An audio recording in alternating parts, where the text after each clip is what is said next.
ഈ മലയാളികൾ ഫേസ് ചെയ്യുന്ന ഒരു ബിസിനസ്സിലേക്ക് ഇറങ്ങണമെന്ന് ആഗ്രഹിക്കുമ്പോൾ ഉം. മലയാളികൾ ഫേസ് ചെയ്യുന്ന ഏറ്റവും വലിയ പ്രശ്നമായിട്ട് സാറിന് തോന്നിയിട്ടുള്ളത് എന്തായിരിക്കും? നമ്മുടെ പേരന്റിങ് നമ്മളോട് അച്ഛനും അമ്മയും എല്ലാ കാലത്തും പറയുന്നത് നിങ്ങൾ ബിസിനസ്സുകാരനാവാനല്ലല്ലോ. ആ. അതായത് ഇപ്പം എനിക്കറിഞ്ഞൂടാ വീണയുടെ കാര്യം ആ, എങ്ങനെയാണെന്ന് എനിക്കറിഞ്ഞു. എനിക്കും ഉണ്ടായിരുന്നു അങ്ങനെ അങ്ങനെയുള്ള. തന്നെയായിരുന്നു. കുട്ടിക്കാലത്ത് നമ്മളോട് അച്ഛനും അമ്മയും പറയുന്നതെന്ന് പറഞ്ഞാൽ പഠിച്ച് ജോലി നേടുക എന്നുള്ളത് കറക്റ്റ് മാത്രമാണ്. Correct. Nobody ask you to become a business മാൻ.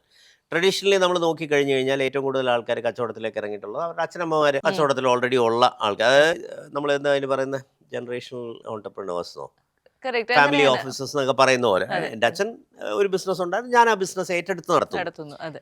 ആ, പക്ഷേ ഇപ്പോൾ അതിന് ഒരു മാറ്റം വന്നിട്ടുണ്ട്. കാരണം കച്ചവടം മാത്രമല്ല, നമുക്ക് എപ്പോഴോ ഒരു ഘട്ടത്തിൽ കച്ചവടം മോശമായി ചെയ്താൽ മാത്രമേ നമുക്ക് അതായത് business is A breeding ground four corruption and nepotism and all that stuff എന്നൊരു തോന്നൽ നമ്മുടെ മനസ്സിലുണ്ടായിരുന്നു. ഉം.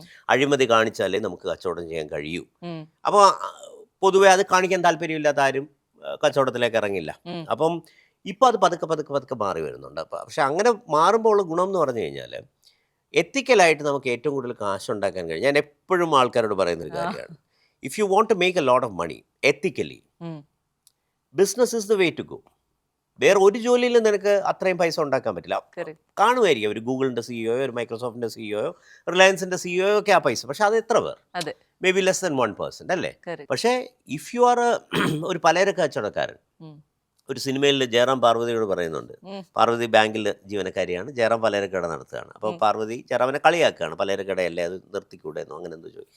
നീ ഒരു ദിവസം ഉണ്ടാക്കുന്ന അല്ല ഒരു മാസം ഉണ്ടാക്കുന്ന കാശ് ഞാൻ മര്യാദയ്ക്ക് കച്ചവടം ചെയ്താൽ ഒരു ദിവസം പലചരക്കടയിൽ നിന്ന് ഉണ്ടാക്കും എന്ന് പറയുന്നത് ശരിയാണ്.